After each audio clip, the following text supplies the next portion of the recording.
Fala pessoal, meu nome é Thiago Wittelder, a gente está começando mais um episódio do Bate-Papo e nessa semana a gente vai falar sobre histórias de postinho, mas antes eu vou pedir que você se inscreva aqui no canal, comente nesse vídeo, compartilhe aí com os amigos e também vou pedir que você nos siga lá nas redes sociais, no Instagram é Bate-Podcast, tem o Facebook também e também tem o TikTok, no TikTok é Bate-Papo.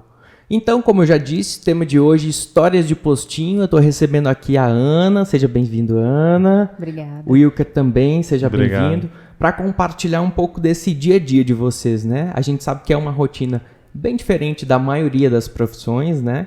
E a gente vai falar um pouquinho sobre isso. Eu imagino que vocês tenham muitas experiências, histórias do dia a dia. Mas antes, gente, eu vou, como um bom podcast de gaúcho, eu vou servir um chimarrãozinho para vocês experimentarem e tal. E enquanto eu vou arrumando isso aqui, eu vou pedir que vocês digam o que levou vocês para a área da medicina. Pode começar com o Wilker, depois a Ana responde enquanto eu vou ajeitando aqui, tá bom? Certo. Meu nome é Wilker, muito prazer, pessoal. Fui da turma de Ana. Junto dela a gente formou em 2021, finalzinho do ano, foi dia 27 de dezembro. Basicamente, presente de Natal e de Ano Novo. Já eram colegas, né? Já, a gente era colegas. Na verdade, a gente se conheceu na igreja. A gente, na época, estava no cursinho para vestibular, para o curso de medicina, e a gente, por incrível que pareça, ficou na mesma turma. A gente conseguiu passar juntos. Na época, eu lembro que eu não quis muito ser amigo dela no começo. Eu fiquei pensando, não quero limitar minhas amizades aqui, mas acabou que depois a gente ficou grandes amigos. E com histórias durante a universidade para contar para o resto da vida. Muita gente tem histórias assim de como escolher a profissão, como escolher a medicina bem fantásticas. Tal dia, estava com alguém da família, aconteceu alguma coisa e a partir disso aí escolhi a medicina. Já eu, assim, eu não lembro muito um momento específico ou alguma ocasião certa, assim, que eu pensei, não, a partir disso aqui eu quero ser médico. Foi mais algo que foi sendo construído. Eu acho que quando eu lembro, assim, dessa época de pré-vestibular e de escolher profissão, assim, para mim medicina era uma certeza, eu nunca cheguei a duvidar do curso. Mas, assim, a gente sempre leva em conta muitos de exemplos, né? Uhum. Aí no segundo ano eu tive um professor de história muito bom, assim, excelente. Me forneceu assim, uma visão de mundo muito ampla, de muitas coisas. E eu realmente, na época, eu até cogitei mudar de curso e fazer história. E para história. E para história, mas aí depois do terceiro ano eu não, realmente desci pela medicina e segui. Assim, uma das certezas que eu tinha no ensino médio é que eu não seguiria em nenhuma área das exatas. Era impossível, era completamente impossível. A matemática para mim foi sempre uma coisa terrível, assim. As minhas notas, assim, falam por si só. Mas enfim, e você, Ana? Olá, primeiramente, meu nome é Ana Amélia. E minha história com a medicina, na verdade, pelo que eu lembro, também não tem uma data específica. Mas desde pequena, minha família tem um histórico muito grande de diabetes. Então, eu, quando era pequenininha, já tinha uma tendência a ter diabetes. Então, com 8 anos de idade, eu já ia para endocrinologista e era acompanhada por ela. E aí, um dia que eu lembro bastante, que eu fiquei encantada pela profissão dela, que no caso era médica, foi quando ela me explicou a fisiologia do diabetes para uma criança de 8 anos de idade. Então, a partir daí, eu achei muito interessante e aí ficou, né? Já ficou pensando desde daí? Ficou aquela semente plantada. Quando é no ensino médio, né, que a gente é mais incentivado a pensar no que quer fazer do futuro, acho interessante medicina, quero ir para a área de saúde, eu não me vejo em outra área, assim, em exatas e tal. Até que no primeiro ano do ensino médio, eu também tive professores que me incentivaram, assim, que eu achei muito interessante a forma como eles lecionavam química. E, detalhe, eu sou filha de um professor de física e sobrinha de professor de química. Eita. Então, na minha família já tem bem isso, né? Não, vai ser professora. Construção de família, né? Exatamente. Ai, caramba, química, muito massa. Mas eu não quero ser professora. Acho que eu quero ser engenheira química, mas isso só durou o primeiro ano. Porque depois eu descobri que engenheiro químico faz muita conta e não é bonito como a tabela de periódica. Deve ser bem complexo, inclusive, né? Pois é, aí eu fiz, não, é medicina mesmo. E aí, a partir disso, eu fui olhando mais o dia a dia dos médicos, né? E eu fiz, não, acho que eu me identifico realmente com essa área. Gente, como primeira ação do podcast, eu vou dar o chimarrão aqui para vocês experimentarem.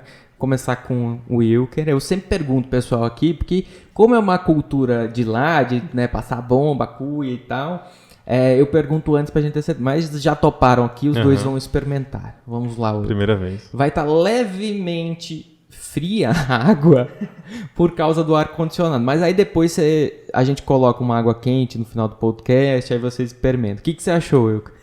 Parece um chá de ervas. Chá de ervas, né? É levemente amargo, né? Agora eu fiz com um chazinho de hortelã, né? Um mais gourmet e tal. Se fosse o do meu avô, seria uma água super quente e só a erva mate mesmo. Puxou um pouquinho. Ele tá vindo. Ótimo. O que você achou, Ana? Você gosta de bebida quente? Eu gosto de bebida quente. Eu gosto de bebida amarga também. Amarga também. Eu vou deixar aqui, gente. Depois a gente experimenta novamente. Então tá aprovado, né? Aprovado. Okay, aprovado. Viu, Débora? Débora adora chimarrão. Eu falo todo podcast isso. Mas, gente, vocês já falaram sobre o que levou vocês pra medicina e tal. Mas pra situar quem tá nos ouvindo ou nos assistindo, me digam hoje como é a rotina de vocês. Por exemplo, hoje vocês dois atuam em postinho, né? A gente chama posto de saúde. De antigamente, os nomes mudaram muito, né? Hoje é UBS, EF... Estratégia de Saúde da Família, que é ESF. ESF, né? Mas o brasileiro conhece realmente o posto de saúde, né? Então, me digam vocês, os dois hoje estão atendendo em posto de saúde. Isso, nós já atuamos em posto de saúde. Ana Amélia em uma cidade, eu em outra, mas ambas no interior da Paraíba. No interior da Paraíba. E como que é essa rotina, assim? Antes eu comecei pro Wilker, vamos pra Ana. Como é a rotina, basicamente, Ana? Assim, tem um período do dia que você vai pra lá? Como é que funciona? Eu trabalho de segunda a quinta e saio daqui de Campinas às 7 da manhã, chego lá às 8. E por volta de 8h10, né, que é o tempo de se organizar, já começo a atender.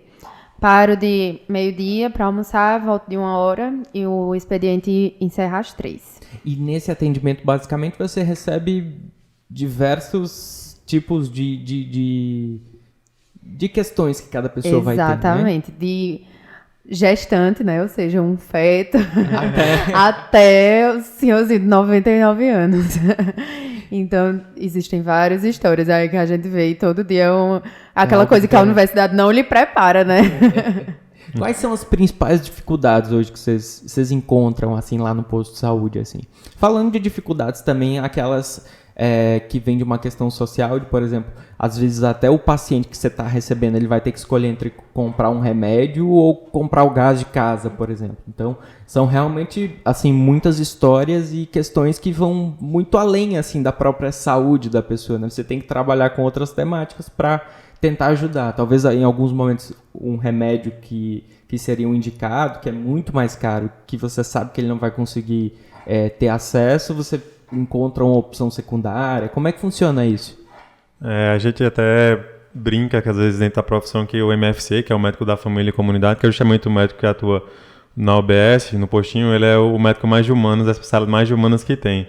Porque justamente na UBS a gente trata muito com essa parte que a gente chama de determinantes sociais no processo de saúde e doença, sabe?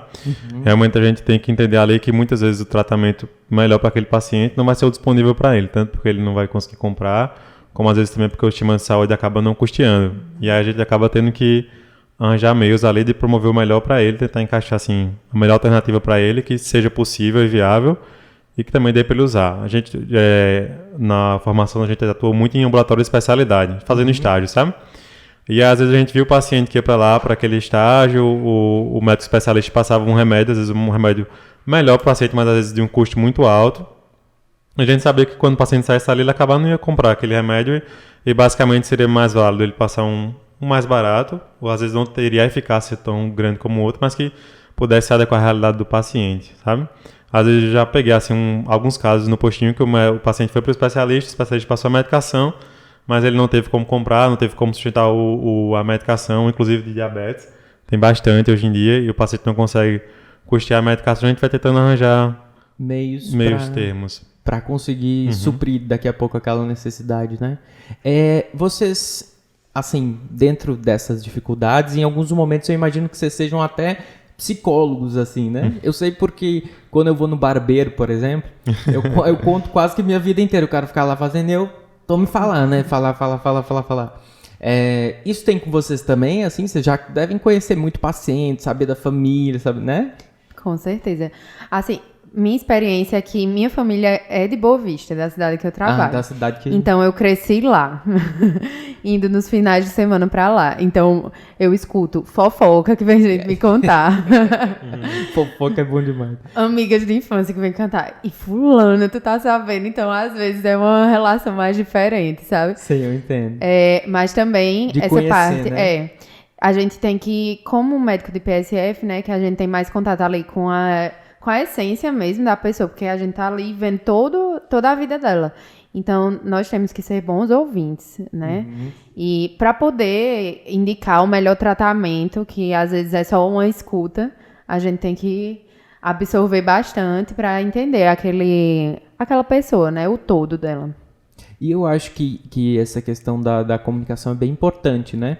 Eu mesmo percebo, assim, aqui eu falo de uma questão pessoal, assim, eu já fui atendido na minha cidade lá no Rio Grande do Sul e tal, várias vezes por médicos muito antigos que estavam atendendo lá. E em boa parte das vezes, assim, eu sentia um distanciamento muito grande, assim, sabe? De talvez não ter a liberdade que eu gostaria de ter, de falar todos os sintomas e tal, não sei o quê. E às vezes, quando eu sou atendido por pessoas mais novas, eu percebo que o contato é diferente, o atendimento é diferente. Eu acho que também está relacionado assim, a uma questão de mudança até de comportamento, né? Com o decorrer dos anos e tal. Mas isso que você fala da comunicação, de ouvir e tal, é super importante, né? Vocês devem fazer isso muito, Wilker? Também, né? Com certeza. Essa parte que você falou, realmente a gente puxa um pouco da memória. Antigamente a gente tinha uma visão do médico como uma figura meio que hierarquizada, né? Uma figura superior, e realmente a gente, quando ia pra consulta, a gente não tinha aquela liberdade, ficava meio ali pisando em ovos, tentando assumir um comportamento ali mais... Ficava com medo em alguns Isso, Hoje em dia, realmente, a gente nota que o pessoal consegue estabelecer uma relação mais tranquila, de realmente abertura e tudo mais. Aí, às vezes, também tem o contraponto. Às vezes, por nós sermos muito novos, às vezes também a gente tem que acaba extrapolando esse limite, sabe? Ah, entendi. Falando demais e tal, Não nesse questão, às vezes assim, de falar tudo, ok, sabe, mas a gente encontra certo... Acho que talvez você e Débora também, por serem da comunicação e serem jovens, às vezes encontram algumas barreiras do pessoal levando em conta a idade. Tão novo e fazendo isso, entendeu? Acho que é mais... descredibilizando, descredibilizando um pouco. Às vezes a gente encontra esse contraponto também, sabe? Realmente. Agora, vocês têm alguma história nesse sentido? Tipo, a pessoa que veio e tal... Porque assim, eu já escutei de tudo por aí. A gente vai às vezes fazer uma entrevista sobre um tema, você vai falar de educação e no final descobre que a pessoa tá, não sei o que, traindo o marido, que não sei o que o outro vizinho sabe de outra coisa. Interior tem muito disso, assim, né? E como vocês atendem no interior, eu imagino que aconteça também, de às vezes escutar umas histórias inusitadas. Ou até um caso, assim, super inusitado que chegou lá no posto de saúde. Alguma coisa assim, vocês têm? Assim, o que eu vejo... é que, pela minha vasta experiência com a medicina, é que, homem apareceu no posto com alguma queixa, valide a queixa do homem, porque o homem é difícil de ir para médico. Então, eu vi um homem, chegou e tava com dor, aí tinha gente dizendo, frescura e tal, não sei o quê. Aí, até os próprios outros pacientes, sabe? Porque ele chegou com uma queixa muito forte. E aí a gente descobriu que era uma coisa bem grave, assim. Mas que a gente conseguiu ali na saúde básica, conseguiu tratar, diagnosticar e tratar. E isso eu acho que é bem importante.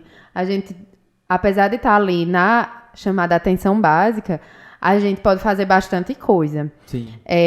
Porque... tem gente que pensa, não, é só a porta de entrada, eu quero ir para o cardiologista, eu quero ir para o neurologista. E tipo, eu tô aqui, eu sou médica. Posso lhe ajudar também. Diga aí, por que você quer ir para o cardiologista, sabe? E eu acho que como mulher também tem esse ponto, porque já teve paciente que chegou para mim e disse, eu queria um encaminhamento para o médico. Aí eu...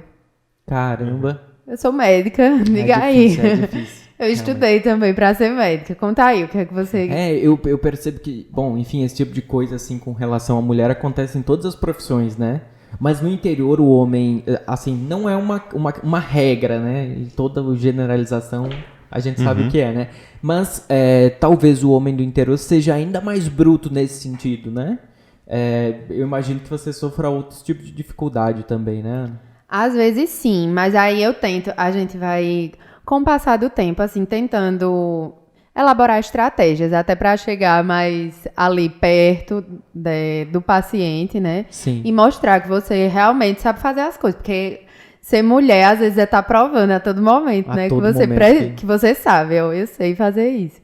E aí, mas com o passar do tempo, a gente vai adquirindo essas estratégias, né? Sim, de como atuar da melhor maneira, né? Exatamente. De como abordar e ele acreditar, sabe? Não ficar duvidando. Mas aí, às vezes, é bom até dar uma respostinha bem, né? Bem boa. Corte, tramontina. O rim, às vezes, a gente não pode deixar isso interferir, às vezes, na relação médico-paciente. Às vezes, realmente, acontece muito, sabe? De algumas situações de que, às vezes, o paciente é um pouco invasivo, ali ele meio que quebra essa relação. Porque, às vezes, realmente, o médico tem que estar ali na posição de profissional, mas o paciente também tem aquele limite, entendeu? Se o paciente está faltando respeito com você, alguma coisa do tipo, você realmente pode quebrar o atendimento e realmente prosseguir de outra forma. Mas a gente sempre tenta engolir alguns sapos para prestar melhor atendimento, sabe? Eu tenho uma história engraçada com relação a isso, assim, de passar o limite, né, com a minha mãe e tal. Ela foi uma vez num atendimento médico e tal, e ela conhecia a médica, porque a cidade é muito de interior mesmo, assim, tem 30 mil habitantes e tal, mas todo mundo meio que se conhece, assim. Aí a médica parece que falou alguma coisa pra ela respondeu, já fala, não, porque na sua vida você não faz isso não sei, umas paradas assim, né? Enfim, mas esse tipo de coisa deve acontecer também com relação à questão do interior, de todo mundo se conhecer, né? Ainda mais você imaginando, você tá na sua cidade onde você nasceu, né? Então daqui a pouco você atende o vizinho, né? Tem isso o tempo todo. Exatamente. De estar chegando a pessoas conhecidas, né? Manda um abraço pra tua mãe. E tua mãe, como é que tá? No meio do atendimento. Do atendimento. Gera boas histórias. Eu, de vez em quando, mando mensagem pra mãe. Fulano tá mandando oi. Mas às vezes o povo fica tipo, e fulano, como é que tá? Tá, mas é a tua queixa, porque infelizmente eu tenho muitos pacientes ainda pra atender. Não, e daí também deve acontecer em alguns momentos do tipo, você tá ali atendendo e tal. E vem uma pessoa que você conhece e tal. Tem aquela outra questão, aquele outro lado da questão do tipo, não, médico, né? Recebe cantada, esse tipo de coisa às vezes? Assim, eu soube já. Pergunta meio uma das meninas da minha equipe falou que tinha um paciente no corredor pedindo meu número. Ei. Mas aí ela é tão chata que não dá nem a mim. Não vai ter número. Sendo que não é exatamente isso, é porque ela não ia dar, né? Sim, claro. O Wilker. Algumas, mas nada assim concreto não, sabe? Mas só comentários assim que a pessoa vai escutando no decorrer do tempo, não é? Dentro dessas questões assim de desafios do dia a dia, o que vocês percebem hoje que como um profissional de posto, atendendo pessoas que estão chegando ali todos os dias, quais são as principais dificuldades que vocês encontram? Com relação à estrutura, talvez com relação a conseguir encontrar o melhor diagnóstico com a estrutura que se tem, como é que funciona isso? Acho que às vezes depende o governo federal tenta manter assim, o mesmo nível de atenção primária em todas as cidades, mas às vezes depende um pouco assim, da estrutura que a cidade adota, sabe?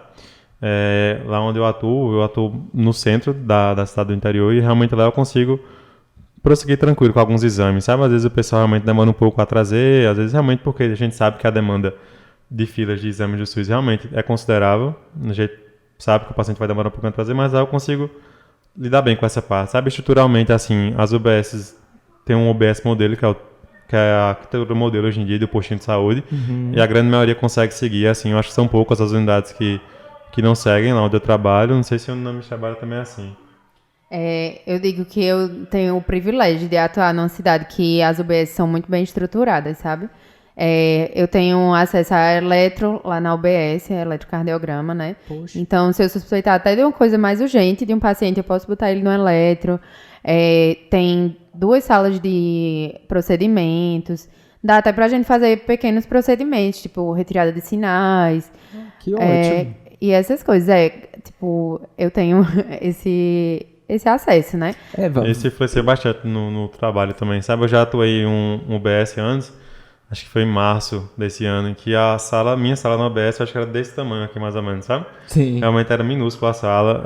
A mesa, a máquina de examinar o paciente era aquela mesa de fazer, que tinha uma parte que eu baixava assim pra poder ter espaço, quando examinar tinha que levantar. Conseguir. Exatamente. Não tinha janela, então assim, era meu... Como é que eu posso dizer? Caótico. Caótico trabalhar lá, um pouco salubre, mas assim, a minha... Salubre mentalmente.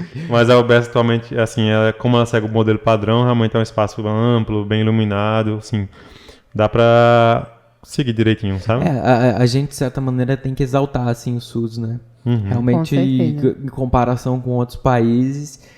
Até é legal, assim, vocês compartilharem, assim, a visão de vocês como médico, através do sistema, como vocês percebem o sistema. A gente vem aí de discussões muito fortes com relação a isso, né? A gente vem de uma pandemia também muito pesada, que, graças ao SUS, conseguiu fazer coisas que talvez não conseguiria fazer se ele não existisse, né? Aí, assim, tanto eu como a Ana Amélia, a gente tanto atua em posto de saúde, como a gente às vezes dá plantão, sabe? Sim. Em UPAs ou em hospitais, a gente todo SUS. Eu e a Ana Amélia, a gente trabalha carga integral em SUS, sabe? E a gente às vezes consegue ver, assim, diferenças em atendimento, porque às vezes a gente acha que o paciente vai no SUS, vai receber alguma coisa a menos, às vezes peca um pouco em estrutura, mas em recurso humano, assim, profissional atendendo.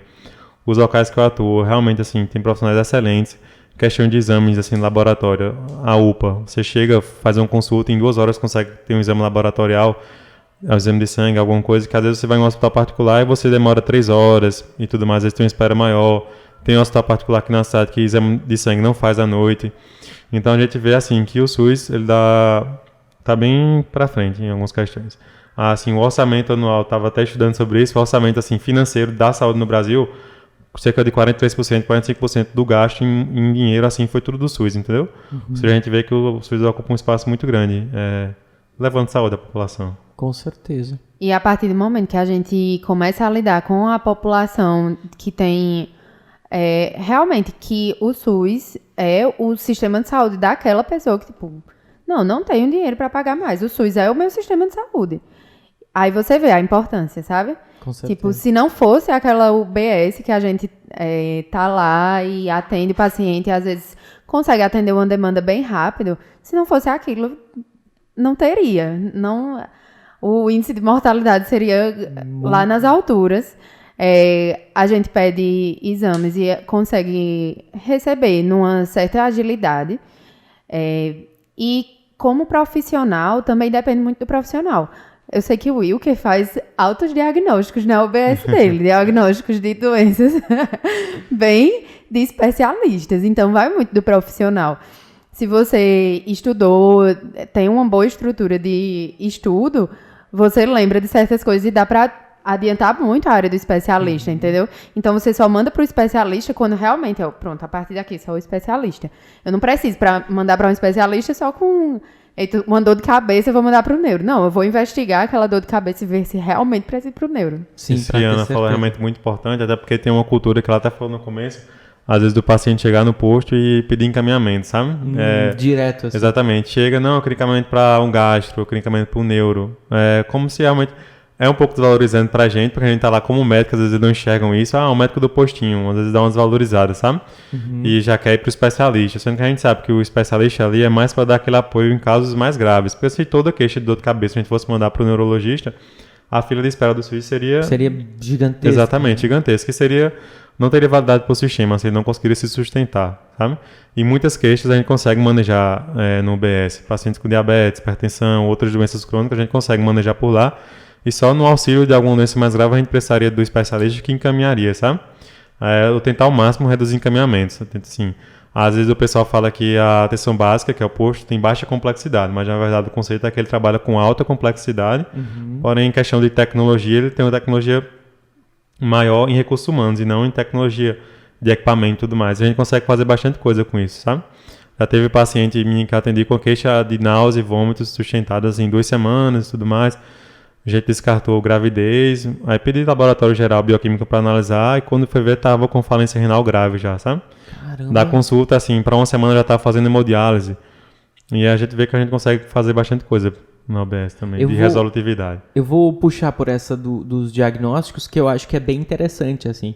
Dá para puxar por várias alçadas, assim. Uma que eu imagino que aconteça muito é daquele tipo de paciente que chega já com o diagnóstico. Não, doutor, mas é porque eu tenho não sei o que aqui, um tumor cerebral. É isso aqui, com certeza, porque eu vi na internet, que é dor de cabeça, com náusea. Tem isso, né, também do paciente médico. Vocês já lidaram com isso? Tem bastante, às vezes tem paciente que já chega até com o que ele quer tomar, sabe? No interior tem alguns pacientes que são viciados em bezetacil, por incrível que pareça. Tem alguns pacientes que quando tem uma dor de garganta, eles falam, não, só passa com bezetacil, sabe? Só bezetacil. Exatamente. Aí às vezes não tô criticando ninguém, mas realmente assim, tem que ter o exame médico para avaliar, sabe? Às vezes o paciente tá só com faringite viral, a garganta tá um pouco vermelha, mas sem pus, sem história de febre, sem história que justifique um antibiótico ali, e às vezes o paciente insiste, sabe? Não, porque no interior, só bezetacil. Caramba, e doido. às vezes assim, uma coisa que eu tenho adotado em estratégia é às vezes fazer uma pergunta retórica, sabe?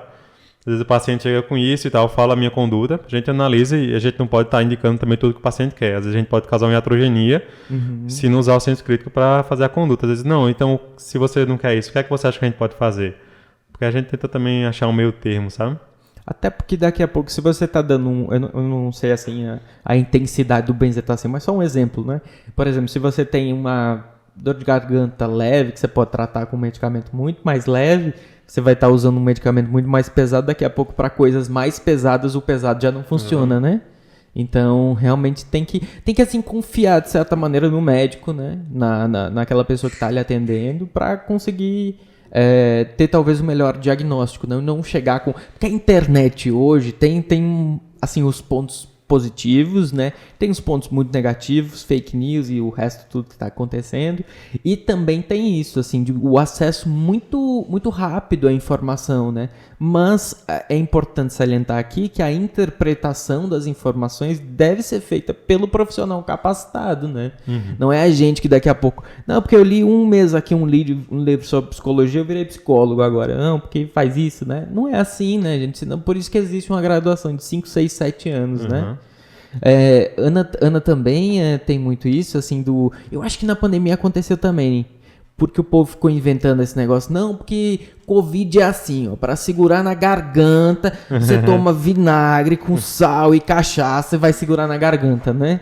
Isso é uma loucura, infelizmente, né, é algo que a gente tem que lida bastante aí no dia a dia, sabe? Às vezes pacientes que têm gastrite, que viu na internet que usando água com limão resolvia. E aí a gente encontra bastante na UBS, assim, vários pacientes, quando eu tento puxar, assim, como é que tá o dia a dia, hábitos alimentares, dieta, como é que estão as coisas, às vezes tem algumas histórias, não, eu li tal canto que fazer isso é bom, principalmente no interior, sabe? Sim. A gente às vezes tenta achar o meio termo, não, eu li que esse chá de Espírito Santo era bom pra azia e tudo mais.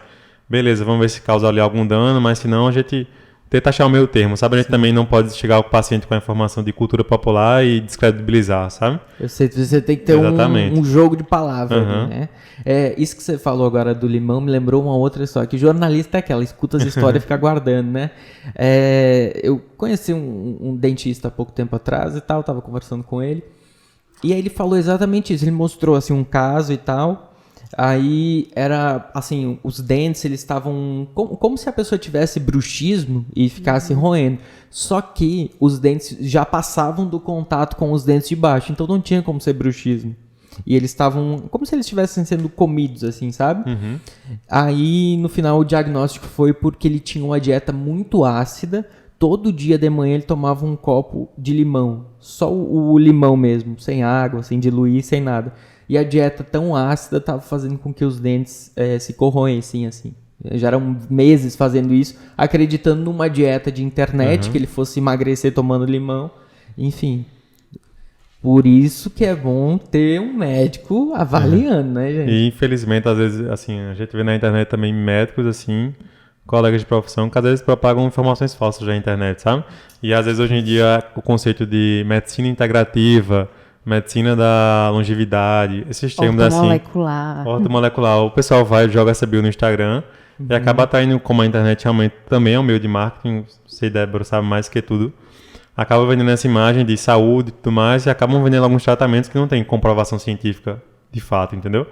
E aí tem assim, alguns colegas que eu já vi com 600 mil seguidores e falando sobre beber água com sal integral todo dia.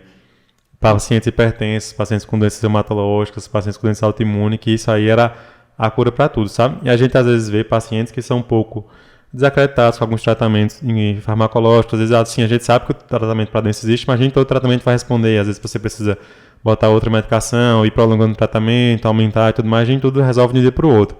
E às vezes o paciente desanimado com isso acaba procurando uma solução mais rápida. E aí eu fui ver esse perfil no Instagram, fui ver comentários e tem lá várias pessoas. Eu tenho esclerose múltipla, se eu usar isso também serve. Eu posso fazer isso para uma criança de 7 anos. Gente. Entendeu? Realmente, às vezes o pessoal acaba indo por um muito pra esse lado. caminho muito tortuoso, né? Assim, um caminho que pode trazer questões bem complexas, assim, até para a própria saúde. Isso da dieta é muito forte, assim, que teve um tempo que era todo mundo querendo fazer dieta cortando carboidrato. Não, vamos cortar 100% carboidrato aqui porque vai emagrecer, né? E aí pode acontecer aquilo que ninguém quer, né? Que são outros problemas. A própria pandemia, assim, a gente estava conversando em off antes, vocês também estavam saindo da questão da medicina, estavam no estágio, né? Atuaram um pouco na questão da pandemia também. Imagino que vocês tenham outros amigos e tal, até professores da época que vivenciaram até mais fortemente isso. E tiveram que lutar, de certa maneira, com essa desinformação, né? Com por exemplo, o uso da cloroquina, né? O uso da ivermectina, o nome, né? Desse tipo de medicamento que causou outros problemas, né? Vocês tiveram essas experiências também de ter escutado um paciente que talvez teve problema no fígado por uso descontrolado do medicamento? Vocês chegaram a conhecer? Sim, e inclusive até semana passada. Foi mesmo. Minha mãe precisou, tava com uma dor de garganta, e lá em casa eu já tinha dito qual era a minha conduta. Mas aí ela foi num profissional, num especialista, e foi receitada ivermectina. Ivermectina pra dor na garganta. E eu fiquei, mulher... Ivermectina pra... Tu não tá com escabiose. Foi mesmo. Foi mesmo. No fim de 2022 estamos. Tantos estudos já saíram, né? Esse diagnóstico? Essa indicação? Teve essa conduta. Aí, mãinha, que já é vacinada com relação a mim, né? Que eu digo as coisas em casa. Ela mandou pra mim a foto. Olha o que passaram pra mim. Aí eu... Tá vendo? É melhor escutar quem tá em casa, mulher. Realmente. Eu escutei há pouco tempo também... um conhecido meu foi a um médico. E aí ele falou assim, não, que ele só tinha tomado a primeira e a segunda dose da vacina de Covid, né? E aí essa pessoa falou pro médico, não, médico, eu tomei a primeira e a segunda. E aí a pessoa me contando que a orientação que ela recebeu também foi de que não tomasse a terceira para evitar possíveis efeitos colaterais. Sendo que a terceira é uma das doses de reforço, né? A quarta ainda por exemplo, minha idade, eu vi que aqui em Campinas ainda não liberou para a quarta, mas até a terceira eu consegui tomar as 3 e tem que tomar as 3. Mas aí a indicação desse médico, por exemplo, foi essa. Não tome essa pra você não ter efeitos colaterais. Os efeitos colaterais podem ser outros, né? Exatamente. É difícil isso também, porque assim, tem essa questão de cada profissão tem profissionais que nem sempre são tão bons, né? Tem jornalista que não é bom, tem médico que não é bom, psicólogo, enfim, toda a área tem isso, né? Profissionais que se atualizam, que seguem aquilo que é indicado e também, né, vão ter os relatos negativos. Porque às vezes, assim, algumas pessoas às vezes colocam a medicina como um pedestal, né? Assim, é criada essa cultura desde a época do pré-vestibular e às vezes se perpetua um pouco. Mas assim, querendo ou não, a medicina é uma profissão como qualquer outra. Às vezes o pessoal coloca, não, a medicina é um sacerdócio, o médico tem que se dedicar à carreira e tudo mais, só focar naquilo, é a sua prioridade. Mas não, assim, eu e a Ana Amélia atualmente a gente tem uma carga horária de trabalhar na UBS de segunda a quinta, mas depois disso, se fosse assim, o que a gente quisesse almejar pro resto da vida, seria a nossa profissão. De segunda a quinta a gente tá ali, depois disso, a gente é uma pessoa como qualquer outra. É ali que seria realmente nossa profissão. E aí, como todas as profissões têm bons profissionais, tem outros que não são tão bons. A gente às vezes usa o termo medicina freestyle, que é como se, vamos lá, assim, ver o que é que eu posso fazer aqui sem tanto embasamento científico. Acaba que tem bastante, sabe? Claro. Às vezes, assim, o médico acaba trazendo aquela informação, eu sempre fiz isso dessa forma e dá certo. Mas assim, não vai lá ler um estudo, não se atualiza de certa forma, sabe? Até porque a gente pode perceber que por pesquisas a medicina vem avançando assim, de maneira muito forte, né? Todos os dias saem novas pesquisas, isso em toda a área. Por exemplo, eu e minha esposa, que a gente trabalha com marketing digital, todo dia sai uma pesquisa diferente, falando de uma estratégia diferente, você chegar a determinado perfil de pessoa ou a determinado público. Então você tem que estar se atualizando. Isso vale para qualquer área, né? É importante que a atualização seja constante. Gente, vocês querem água? Sim. Deixa eu aqui passar para vocês, vocês podem ir colocando aqui. Então, realmente, assim, essa questão do diagnóstico é uma coisa que sempre me fez refletir muito forte, assim. Você tem muita gente na família que às vezes fala algumas coisas e tal, e você vai se perguntando que isso também acontece em outras questões, né? Essa do diagnóstico. Agora, você estava falando antes que você consegue, às vezes, na própria UBS, encontrar diagnósticos mais aprofundados, com exames, sem ter que mandar para um médico especialista. Vocês têm algumas histórias do tipo, chegou lá com determinados sintomas e tal, e a gente acabou descobrindo algo muito mais complexo daquilo que parecia ser, fez indicação, o tratamento continuou pela UBS. Tem alguma coisa nesse sentido também? De daqui a pouco... enfim, ou causar algum outro tipo de surpresa até em vocês que estavam ali investigando? Teve esse caso que eu falei, realmente, assim, na verdade foram 2 casos. Um atendendo na OBS e o outro foi o paciente na UPA, sabe? Tem uma doença chamada síndrome urêmica, que é justamente quando o rim está em certo grau de falência, que acaba não fazendo a função de filtrar, e o paciente vai ter aquela elevação de escoros nitrogenados, que é um termo técnico, para justamente falar que o rim não está filtrando, sabe? Certo. E aí, algum dos sintomas é náuseas e vômitos persistentes. Assim, às vezes a gente acha que é um sintoma mais simples, às vezes o paciente vai lá no pronto-socorro, mas náusea e vômito, toma aí a medicação para enjoo e depois libera, sabe? Só que o fato interessante desses 2 pacientes era que eu já estava com esse náusea e vômitos há 2 semanas, sabe? Era uma coisa persistente. Bem persistente. Bem persistente, que não estava passando. Um desses eu atendi na UPA, e quando eu pedi o exame laboratorial lá, realmente veio uma elevação muito alta da função do rim. Aí internei ele na ala amarela da UPA, aí depois ele foi fazer uns exames, depois descobriu que tinha uma dissecção de aorta grave, e inclusive ele foi até para o Metropolitano de uma pessoa, precisou fazer cirurgia vascular e tudo. Caramba! Esse paciente, assim, ele estava bem complicado. É uma rotina que na verdade não tem muito rotina, né? Porque todos os dias você recebe casos diferentes, assim. Complexo isso, né? Até o médico que trabalha hoje no posto, ele tem que ter, assim, um vasto conhecimento para conseguir entender diferentes diagnósticos, né? Talvez em alguns momentos aqueles sintomas eles pareçam muito com outros. É difícil, não é? Tem esses casos bem diferentes, né? Eu acho que a gente até gosta de receber um caso que é de um diagnóstico mais restrito, né? Porque às vezes até falo pra Wilker, caramba, hoje foi só tosse. Porque tem dia que no PSF, apesar de eu falar, a tosse pode ficar por até tanto tempo, se não tiver esses e esses sintomas, tá ok. Se ficar por mais tempo, você volta. Mas parece que toda semana as mesmas pessoas estão lá com a queixa de tosse. Então, quando a gente... persistente. Então, quando a gente pega um diagnóstico assim, que é mais desafiador, a gente fica, caramba, a medicina que tem dentro da minha cabeça ainda existe, sabe? Você fica apaixonado meio que vai lhe desafiando também, né? Acho que todo profissional gosta do desafio, assim, né? Teve outro paciente também lá que é um paciente que eu olhava assim, via alguma coisa estranha, sabe? Não sei se às vezes, acho que é mais um... Acho que eu até falei com a Ana Amélia, sabe aquele paciente que você olha e pensa, caramba, tem alguma coisa aí que eu ainda não sei o que é, e tudo mais. Ele chegou com queixa bem inespecífica, que era só um inchaço em uma perna. E aí, assim, a vantagem do método do postinho também é que ele consegue acompanhar o paciente por mais tempo, sabe? Aquela coisa da longitudinalidade. Você vê o paciente hoje, se precisar você vê semana que vem, se precisar você vê daqui a 2 semanas, você está lá e o paciente também.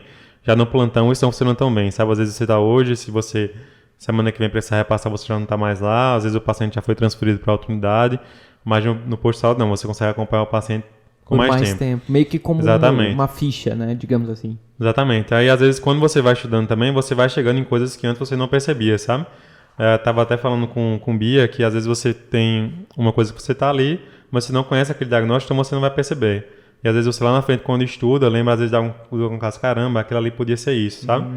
E esse paciente, assim, eu vi ele, na época, assim, pensei, deve ter alguma coisa estranha, mas na época eu não pensei em nenhum diagnóstico. Aí fui seguindo a investigação e tudo mais, aí ele ia, voltava com queixa ou outra. Aí até que eu pensei na possibilidade de uma doença autoimune, aí solicitei o famoso FAM, quando a gente não sabe o que é, pede um FAM, que é um exame, é um exame de sangue para avaliar a doença autoimune, alguma doença da reumatologia, sabe? Entendi. E aí o dele veio bem elevado, com um padrão de uma doença chamada esclerose sistêmica, sabe? E aí eu pensei, agora se encaixou tudo bem direitinho, porque aí eu pensei, tava o padrão do FAM elevado de acordo com a doença, o quadro clínico parecido, e pensei, não, agora consegui chegar no diagnóstico. Aí essa parte é muito boa, sabe? Sim, do quando... desafio de encontrar aquilo que você estava buscando, né? Procurando, né? Uhum. Ainda dentro desse tema, assim, dessa questão do diagnóstico, eu percebo que uma área cresceu muito. Inclusive, eu sou um dos pacientes dessa área, que é a questão da saúde mental, né? Inclusive, um abraço aqui para minha psicóloga, meu psiquiatra, todos que me atendem aí.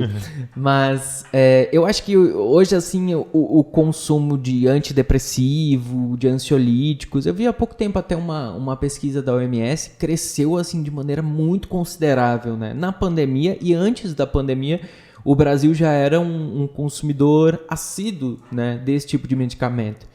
Vocês lá no postinho também imagino que lidam com questões assim, né? Lá no posto é bastante, assim... As questões de saúde mental na UBS, a gente tem certa dificuldade de trabalhar pela alta demanda, sabe? Mesmo? Realmente é muita demanda mesmo, porque o paciente, como ele tem aquela receita para renovar todo mês, a gente sempre deixa um turno na semana só para renovar as receitas. Sim, porque o medicamento é controlado, Exatamente, né? todo mês tem que renovar e a gente não tem, assim...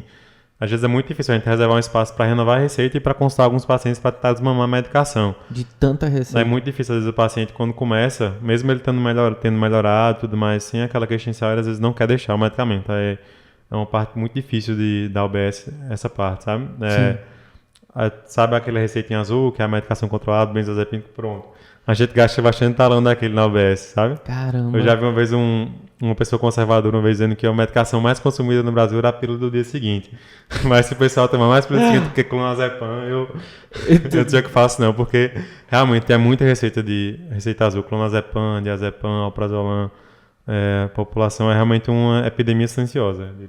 E é muito desafiador. A gente, assim, que a gente sai da universidade, pelo menos a gente, né? Do nosso grupo de amizades, que eu tenho conhecimento, a gente sai muito assim, caramba, é um último recurso, é um remédio desse. A gente antes tem que tentar uma terapia, tem que tentar mudar, tem que procurar o que é que na vida da pessoa tá fazendo com que ela sofra mentalmente, né? Uhum. E tentar ir aí nesse ponto. Porque não adianta só remediar, né? Uhum. Tem que ir atrás do foco.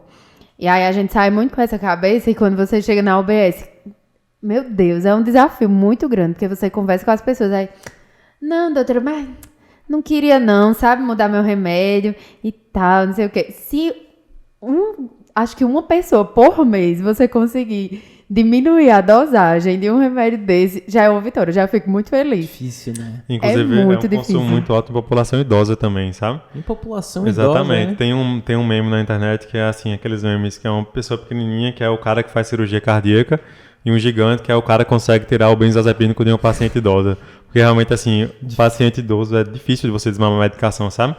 Às vezes a medicação, principalmente benzodiazepínico, pode levar a demência precoce, aumenta o risco de queda no paciente idoso. Tem vários malefícios, mas assim, você explica, fala, mas não tem jeito não. Já começou a usar para tirar, é difícil demais. Até porque eu imagino que em alguns casos o uso tenha sido assim de muitos anos, né? Alguma coisa assim, né? Aí, e também tem uma outra questão, que é muito difícil você às vezes colocar na cabeça da pessoa de que, por exemplo, mudando um comportamento através de um atendimento com um psicólogo, ele talvez não precise mais do medicamento, né? Isso às vezes eu acho que não é como uma ferida que você olha no joelho, sua ferida, se você fizer isso aqui, você vai curar essa ferida. E as feridas emocionais e mentais, elas são mais complexas, né? Você tem que mudar uma crença, né? Tem que mudar muita coisa ali e nem todo mundo está disposto a isso. E às vezes um contexto familiar complicado, uma condição também, social difícil. Realmente, assim, são coisas complexas. A gente tenta mexer no que pode, mas assim, falta tempo e falta questão mesmo social, às vezes, de conseguir mudar, sabe? Sim. Às vezes, assim, você tenta falar para o paciente fazer algum exercício físico, alguma coisa, mas quando você vê a rotina, não, eu trabalho de 7 da manhã até 7 da noite. Aí, realmente, assim, são coisas muito puxadas, sabe? Difícil mesmo, né? Inclusive, tem uma situação bem engraçada, assim, que eu passei pela cidade ser muito pequena, tem 8 mil habitantes, então acaba que você atende várias pessoas e só lá na frente você vai descobrir que elas eram parentes. Eita. Então eu atendi uma senhora que ela, tipo, atendi várias vezes e ela não tinha um discurso muito conexo, sabe? Ela sempre ia sozinha. Aí eu fiz um laudozinho, pedi pra ela levar pra casa, né? Pra mostrar alguém de casa que o laudo era dizendo, não era um laudo, era um atestado. Dizendo, da próxima vez a paciente tem que vir acompanhada de alguém, porque eu preciso entender as medicações que ela usa, porque ela não tá sabendo me dizer. Aí em outra consulta veio a filha. Aí dizer, doutora, eu não entendi isso aqui. Por que você tá dizendo isso? Aí eu fiz, não, é só porque eu não tava entendendo como ela era dentro de casa, as medicações que usava. Porque ela chegou lá dizendo que a senhora era doida, que mandou ela ir pra psicóloga e não sei o que. Também. Eu pedi pra ela ir pra psicóloga também. Não significa que você é doida. Exatamente. Tipo, vamos se ajudar, né?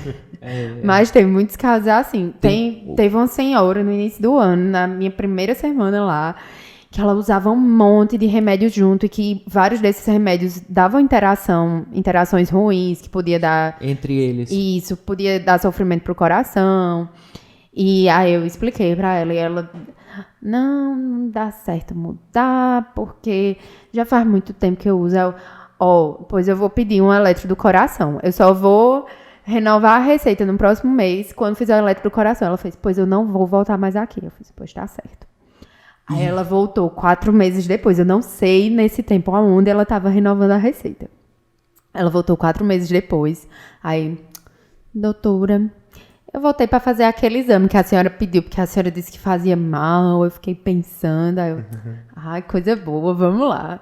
Aí agora ela tá usando só 2 remédios, então para mim é uma vitória muito grande. Vitória grande. Eu acho que isso também uma coisa que muitos médicos têm lutado, assim, até para reduzir as medicações, né? Porque hoje eu mesmo faço uso de 2 medicamentos todos os dias, né? E aí eu escuto às vezes até meu avô falando, minha avó falando, assim, de coisas da época deles e tal. Que, por exemplo, ele começou a usar um medicamento, no caso dele ele não precisou, vale salientar isso, né?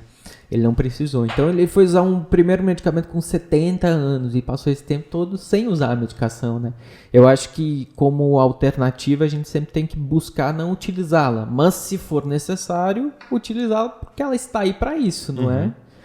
Então, tem que ter essa avaliação dos 2 lados também, né? Tem que sentir realmente o paciente, até porque tem pacientes, como eu que falou, trabalho de 7 da manhã às 7 da noite, não tenho tempo de fazer isso. Eu tenho uma paciente que tem 5 filhos, e o preço da carne tá caro, o preço de tudo tá caro. Como é que eu vou dizer a ela pra ter saúde mental? Oi, minha filha, fique curada.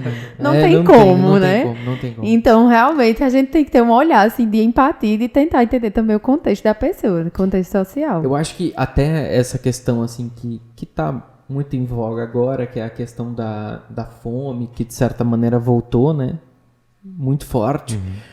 Isso também talvez comece a aparecer em alguns exames dos postos de saúde. Por exemplo, faltou ferro, tá faltando ferro aqui na sua alimentação. Um exemplo, né? Um exemplo. Tá faltando ferro. Ou, por exemplo, carne vermelha. Eu acho que ela tem um agente de ferro no sangue, alguma coisa assim.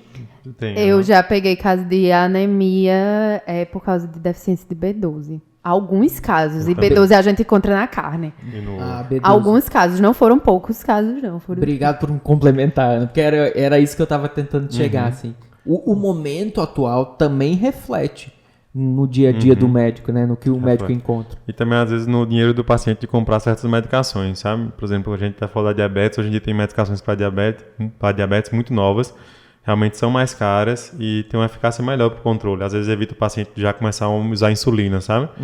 E aí o SUS, ele dá a metformina, que é o Glifage, que é a medicação mais utilizada, mas outras medicações mais novas, canaglifosina, dapaglifosina, que são medicações melhores, o paciente às vezes não tem dinheiro para comprar, porque custa R$300 por mês, R$400 por mês. E aí já teve pacientes que faziam uso da medicação, indo para o endócrino particular, o endócrino passou, o paciente usava, depois já não teve mais dinheiro para comprar e às vezes não ficou usando e chegou com a diabetes bem descompensada. Já peguei uns casos assim também. Muito difícil, muito difícil. Gente, já a gente tá chegando no fim do podcast, passa voando, Mas antes, eu quero fazer uma pergunta para vocês. Se vocês fossem hoje observar os pacientes que vocês recebem todos os dias e até dar como dica para quem está escutando o podcast, como, na visão do médico, seria o melhor paciente? Como o paciente pode ajudar o médico, por exemplo, a tentar encontrar o diagnóstico? Quais as informações que talvez sejam mais interessantes que ele compartilhe com o médico? Ou de quanto em quanto tempo é interessante ir a um médico, fazer uma avaliação? Assim, esse tipo de indicação eu acho legal, assim, até como informação necessária que a população precisa, né? Vou começar assim, começando pela população pediátrica, sabe? Geralmente, às vezes, o pessoal vai muito na UBS querendo fazer exame de rotina para criança. Mas criança é um ser humano muito saudável, ele está ali no início da vida. No início, ele precisa fazer a puericultura, que é assim, quando ele nasce, tem aqueles meses iniciais de fazer o acompanhamento com o médico e com a enfermeira na UBS. Inicialmente é de mês, depois de 2 meses, 3 meses, tem um segmento direitinho. Essa parte é muito importante, até 2 anos. Tem que fazer esse segmento, mas depois disso, a criança realmente tem que ir lá se vacinar, mas, em geral, não tem indicação de fazer exame de sangue de rotina. Não precisa fazer hemograma, glicemia, colesterol para uma criança. Isso aí não precisa. Fezes e urina. Exatamente. O ideal também é fazer uso de remédio de fezes. Não precisa fazer o exame, mas o ideal também é ficar tratando pelo menos 6 meses, 1 ano em ano. Mas, em geral, criança saudável. Não precisa de exame de rotina para criança. Perfeito. Exame de rotina. Criança, eu cumpri ali até os 2... cumpri, enfim, a caderneta de vacinação. Isso é um muito ponto importante. muito importante. E ver se está dentro... Realmente acompanhar a puericultura, né? Se está dentro do crescimento normal, se está dentro do peso normal, porque tem mãe que chega dizendo... esse menino tá muito magro, eu queria uma vitamina para abrir o apetite. Aí quando você bota no gráfico, tá tudo bem, aí você mostra a ela. Sim. Aí, se abrir o apetite, depois vai ser pior, porque é mais difícil tratar uma obesidade do que deixar o menino crescer naturalmente. Outro ponto é que não existe medicação para abrir apetite em criança, assim, cientificamente comprovada. Tem muitas formulações que a mãe encontra na farmácia, como a Pevitin, algumas outras coisas que ela tem muito composto ali e pode levar até parada cardíaca na criança, sabe? Então, assim, as únicas exceções na medicina que existem medicações que possam abrir apetite é pacientes com câncer, inchado de caquexia, que realmente você precisa usar algumas medicações ali para estimular o apetite. Mas fora isso, o pessoal procura bastante, mas não existe, certo? Eu tenho uma história com relação a isso, que isso é muito coisa de vó e vô, né? Por exemplo, lá onde eu morava, meu avô e minha avó sempre queriam que eu comesse o máximo que eu podia, porque se a pessoa tá comendo é porque tá com saúde, né? É aquela ideia, né? Aí quando eu era pequeno, eu sei que eu tive um período que eu acho que não tava comendo muito e tal. Aí na época, né? Isso devia, não sei quantos anos eu tinha, mas se dava um medicamento que agora fugiu até o nome. Biotônico Fontoura. Biotônico Fontoura. Eu tomei biotônico Fontoura há muito tempo. Também usei. Segundo minha avó, eu comia bem demais tomando biotônico Fontoura. Mas, enfim, eu entendi a sua indicação, né? Crianças tranquilos, gente, saudável. Só se tiver sintoma, exatamente, alguma coisa assim, necessária, investigar alguma doença, mas no geral, não, assim. Já pacientes adultos, a partir de 30 e poucos anos, assim, o ideal é fazer um exame de rastreio para glicemia e colesterol a partir dos 35, se eu não me engano. Mas também não é anualmente, não. É uma vez a cada 3 anos, sabe? Se a pessoa não tiver nenhum fator de risco, né? Se não tiver obesidade... Diabetes na família. Por exemplo, que nem na minha família, que tem uma coisa que eu sempre comento. Se, por exemplo, a mãe ou o pai teve diagnóstico de câncer, né? Dependendo qual for o câncer, o filho também tem que fazer depois esses exames de rastreio. Exatamente, são os verdadeiros exames de rotina que deve fazer. A mamografia, quando chega na certa idade. A partir de 40 ou 50 anos. Vocês percebem que talvez se essas informações elas ficassem assim mais facilmente disponibilizadas, até talvez o fluxo de atendimentos no posto seria menor, né?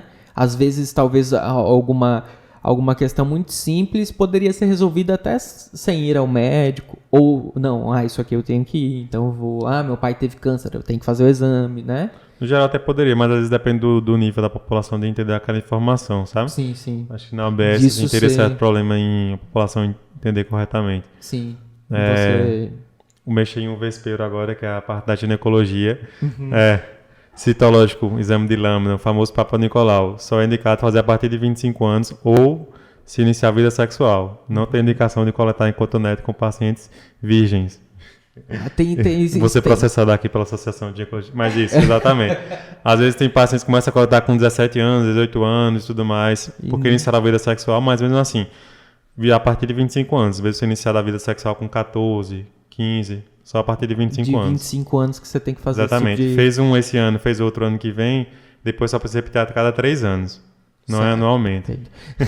E tem a galera fazendo anualmente, é? Muitas. Tem uma outra parte do podcast, sempre que vai chegando ao fim, que eu faço com todos os participantes, que é definir 5 personagens daquela área, por exemplo. Em histórias de universidade, a gente definiu, tipo assim, 5 tipos de alunos que tem na universidade. Uhum. No caso da medicina, eu vou perguntar para vocês o que vocês preferem. Definir 5 tipos de personagens de médicos, 5 tipos de médicos diferentes, ou 5 tipos de pacientes diferentes. Por exemplo, o preocupado que acha que está sempre com alguma coisa seríssima e todos os dias está lá aparecendo lá. Ou daqui a pouco o cara mais calmo, que não vai... Enfim, qual que vocês preferem que a gente defina os personagens? O que dá menos processo. Os médicos, né? Os médicos, Pra gente não ofender minorias. Exatamente. Porque aí a gente trabalha com os colegas, é mais tranquilo. Então, observando hoje a área de vocês, se a gente pudesse definir hoje 5 tipos de médicos que estão por aí na nossa sociedade, vocês começariam por qual? Acho que eu começaria pelo médico que tem o cinto da Louis Vuitton. Cinto da Louis Vuitton. Exatamente. Isso foi tão específico. Isso foi bem específico. Você nunca viu o meme? É o médico que ele é justamente aquele especialista em medicina integrativa, medicina da longevidade. Que ele sempre vai pro consultório com o cinto da fivela de alguma marca. Justamente faz aquela medicina assim, não, meio freestyle, não tão baseada em evidência. Vamos repor vitamina D, deixar a vitamina D acima de 100, vamos estar sempre repondo algum complexo vitamínico que precisa, sal integral, essas coisas. Esse aí eu vou, pra quem tá assistindo no YouTube, eu vou usar um meme depois pra ilustrar. Pra você que tá escutando apenas pelo Spotify ou Deezer, depois você vai lá no YouTube, comenta, se inscreve, super importante participar, galera, isso aí é legal, viu? Também você pode seguir as playlists no Spotify e no Deezer tem essa opção, aí você é notificado toda segunda-feira quando entra um episódio novo, você recebe lá o aviso e tal, então, por favor, galera. Continuando os nossos 5 personagens, o Wilker já deu o rapaz do cinto, que é o cara freestyle. Agora você me pegou e eu não tenho muita criatividade. Então eu vou citar aquele médico que quer dar remédio pra tudo. Certo, tudo medicação, né? Tudo é uma medicação. Então é o tio do remédio. O doutor dos remédios. Doutor dos remédios, né? É aquele que a pessoa sai com 5 cartelas diferentes. Eu tenho uma outra história, eu tenho muita... Volta e meia eu tô no médico. Mas eu fui atendido num hospital lá no Rio Grande do Sul e na mesma semana, Débora tinha sido atendida em um hospital daqui de Campina. E aí ela foi no médico, ele era um especialista e tal, e ela tava com dor de garganta e ele passou, acho que 3 medicações pra ela. E eu fui lá onde eu tava, na cidade e tal, fui no médico. A mesma coisa que ela tinha, eu tinha. A diferença foi que eu recebi 5 medicações diferentes para usar para aquilo que eu tinha e ela recebeu 2 ou 3. Ela recebeu tipo um antibiótico e um anti-inflamatório, eu acho que uma coisa assim. Eu recebi um antibiótico, um anti-inflamatório, um corticoide e eu acho que mais não é antialérgico. Ivermectina para temperar. Só pode ser, né? Mas acho que era um antialérgico também. Eu recebi 4 medicações, aí eu mostrei isso. Nem sei se eu não mandei pra Wilker, eu mandei pra alguém que eu conhecia. Eu falei, não, você não precisa tomar isso aí tudo não. É 2 remédios desse aí vai resolver o problema. Eu acho que tem esse doutor do remédio, tem bastante por aí, viu, gente? Porque às vezes também, eu acho que a própria às vezes, cultura do paciente também leva a créditos. Pessoas passam muito remédio, sabe? Às vezes se você vai no médico e o médico não orienta muita coisa, assim, orienta medidas mais simples, o paciente às vezes não retorna, sabe? Por exemplo, um exemplo clássico é criança. É comprovado cientificamente que mel ele serve para ajudar em tosse em crianças acima de 1 ano, 2 anos, sabe? Né, sabe? Se o paciente está com tosse, teve ali uma infecção viral, ficou com tosse assim por um dia, você pode usar mel. Científico, entendeu? Mas assim, se você for passar pra criança chegar lá com tosse, se você passar, orientar a mãe a dar mel à criança, não vai. Certeza que ela vai chegar ali fora, já vai rasgar a receita do mel e ir na farmácia lá e falar, o que é que tem bom pra tosse aí? É difícil isso também, né? Realmente. Então nós já temos 2, né? Temos o doutor dos remédios, temos o rapaz daqui do cinto, do freestyle. Acho que eu usaria um bom exemplo agora. Assim, a gente hoje em dia tem bastante médico baseado em evidências, que realmente assim, usa o Instagram também como um meio de marketing para falar sobre isso. Então acho que eu diria esse exemplo. Esse exemplo Isso. Esse é o blogueiro da evidência. É o cara que compartilha o conteúdo massa, que a galera acompanha, que leva informação. Esse é o positivo da nossa história. Então, blogueiro da evidência. E aí, na pandemia, o que a gente também pôde encontrar de médicos? Estou tentando pensar aqui em opções para a gente encontrar os outros. Acho que tem os médiums também, assim, aqueles que têm o poder de nem tocar na pessoa e já sabe o diagnóstico, não precisa conversar, não precisa olhar. Bota o negocinho aqui e tal, faz os né? Porque ele tem poder, entendeu? Esse é o médico da mediunidade. Mais um para fechar, gente, o quinto. Vamos lá, já chegamos em 4. Ótimos personagens. Me identifiquei com todos. Mais um. Deixa eu pensar aqui. Vamos fechar em 4. Que os 4 também. Usar um exemplo assim, até um aluno de medicina, sabe? Tem alguns alunos de medicina que são exemplos de proatividade, assim. Que você vê o Instagram da pessoa, assim, a realidade é perfeita, sabe? Ela tá todo dia na academia, tá todo dia produzindo artigo científico, em congresso, não sei o que e tudo mais. Mas aí quando você vai conhecendo a realidade, você vê que não é tão bem assim. Não é bem desse jeito, né? Tem alguns. Até a gente trouxe aqui o blogueiro que tá baseado em evidência e tal, que é o ponto bem positivo. Eu imagino que também tem, eu até tava olhando, eu gosto de assistir Sob Pressão, que é uma série, né? Está sendo exibida muito boa, adoro a Sob Pressão. Dentro da ótica do cinema, inclusive muito boa, não sei na questão da medicina. Mas tem um episódio que eles tentam sempre trazer para o que está acontecendo. Que aí o aluno vai lá para o hospital, né, que eles fazem os atendimentos. E aí, tipo, chega um monte de paciente de um incêndio, se eu não me engano, e do nada o estudante que tá aí fazendo a experiência dele puxa o celular, começa a gravar selfie com os pacientes atrás. Não, galera, porque eu tô aqui agora, tá acontecendo isso aqui, a gente tá fazendo isso aqui, aí mostra os pacientes. Assim, super antiético, né? Então também tem o antiético por aí, né? Eu acho que, como a gente falou antes, toda profissão tem os profissionais que são exemplo, que são bons, e a gente vai encontrar isso sempre. O cara que é bom, o cara que não é bom, então tem toda a profissão, né, gente? Pra concluir, assim, vamos pensar aqui. Wilker, pra fechar, assim, se você fosse dar uma dica para alguém que está pensando em seguir na medicina, que olhou, que escutou o podcast, que achou interessante, o que você poderia falar para essa pessoa como um intuito assim de talvez dar algum caminho, alguma luz para quem está procurando? Assim, eu realmente escolhi a medicina tanto por ser uma profissão como qualquer outra. A gente às vezes fica romantizando demais a medicina, ser médico, mas realmente é uma profissão como qualquer outra.